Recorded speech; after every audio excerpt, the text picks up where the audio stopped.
রাজ্যের গণ্ডি ছাড়িয়ে আরজিকর কাণ্ড এখন গোটা দেশের ইস্যু। প্রতিবাদের ঝাঁঝ বাড়িয়েছেন জুনিয়র চিকিৎসকরা, পথে বিরোধী রাজনৈতিক দলগুলি। সেই আবহেই এবার বিস্ফোরক মালতীপুরের তৃণমূল বিধায়ক আব্দুর রহিম বক্সী। এটা আমাদের দেশ, স্বাধীন দেশ। গণতান্ত্রিক পদ্ধতিতে প্রত্যেকটা মানুষ গণতান্ত্রিক আন্দোলনের মধ্য দিয়ে তার দাবি দাওয়া আদায় করবে। এটাই তো সেই স্বাধীন ভারতবর্ষ। সেই স্বাধীন ভারতবর্ষের গণতান্ত্রিক আন্দোলনের নামে যদি কোন সরকার, যে সরকার গরিব মানুষের কথা বলে, সেই সরকারকে ভেঙে দেওয়ার যদি কুচক্রান্ত করো, তাহলে সাধারণ মানুষ তোমাকে ছেড়ে কথা বলবে না বন্ধু। এই হুঁশিয়ার সিপিএম বন্ধুদের বলে দিতে চাই, এই হুঁশিয়ারি বিজেপি বন্ধুদের বলে দিতে চাই মঞ্চ থেকে। আপনারা হুঁশিয়ার থাকুন। আলতু পাল্টু কথা বলার চেষ্টা করলে, যে হাত তুলে কথা বলার চেষ্টা করবেন, সে হাত ভেঙে চুরমার করে দিবে তৃণমূল কংগ্রেস কর্মীরা। এটা আপনাদেরকে বলে রাখছি। আব্দুর রহিম বক্সী প্রথম নন, আগেও বারবার রাজ্যের শাসক শিবির থেকে উড়ে এসেছে এমনই হুঁশিয়ারি। আমার বক্তব্য এই ঘটনায় মমতা বন্দ্যোপাধ্যায়ের দিকে আঙুল তুলছেন, নোংরা ভাষায় সোশ্যাল মিডিয়ায় মমতা বন্দ্যোপাধ্যায়কে গালাগালি করছেন, যারা আঙুল তুলে মমতা বন্দ্যোপাধ্যায়ের পদত্যাগ চাইছে, সেই আঙুলগুলোকে চিহ্নিত করে সেই আঙুলগুলোকেও ভেঙে দেওয়ার বন্দোবস্ত করতে হবে।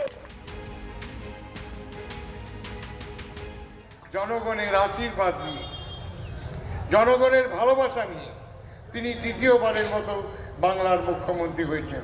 তার গায়ে কালি লাগানোর চেষ্টা করবে না, হাতটা মুচড়ে দেবে তৃণমূল কর্মীরা। মিথ্যা অপবাদ ছড়িয়ে মমতা বন্দ্যোপাধ্যায়ের নামে যারা অভিযোগ করবে, তাদের বিরুদ্ধে কঠোর আপনাদের হতে হবে।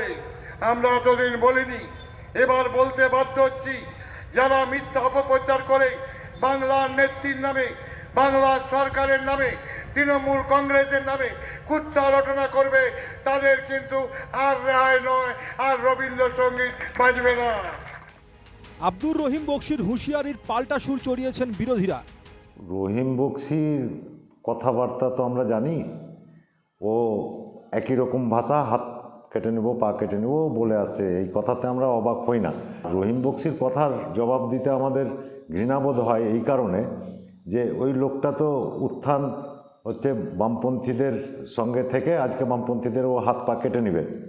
তো ও তো আরএসপি ছিল, তারপরে তৃণমূলে গেছে। কালকে যদি অবস্থা বেগতিক দেখে, ও বিজেপি যে ক্ষমতায় আসবে, ওর মনে হয় ও চলে যাবে বিজেপিতে। সুতরাং ওরা রাজনীতিক না, এরা হচ্ছে করে খাওয়া, লুটে খাওয়া ধান্দাবাজ। যেদিকে ধান্দা হবে সেই দিকে যাবে। উনি অর্থাৎ মালদা জেলা তোলামূল দুর্নীতিবাজের সভাপতি বক্সীবাবু না, বিভিন্ন সময় বিভিন্ন কথা বলেন। এর আগেও বলেছেন ঘর ছাড়া করে দেবো, থাকতে দিব না, এবারেও বলছেন হাত পা ভেঙে দেবো। আর অতই দম থাকে আসুক না ময়দানে, আমরা কেউ চুরি পড়ে নাই। আর মানুষ গণতন্ত্র পরিচালিত এই পশ্চিম বাংলায় গণতন্ত্র শেষ কথা বলবে। আমরা তো দূরের কথা, জনগণই আপনার হিসাব বুঝিয়ে দিবে। আপনি যখন তখনই বিজেপিকে হুমকি দেন, ময়দানে আসুক না, ক্ষমতা থাকলে আসুক, আমরা চুরি করে কেউ নেই। এক আঙ্গুল দেখালে দু আঙ্গুলের জবাব আমরা কি করে দেবো সেটা আমরা জানি। আরজিকরের ঘটনা এক করে দিয়েছে গোটা দেশের চিকিৎসক মহলকে।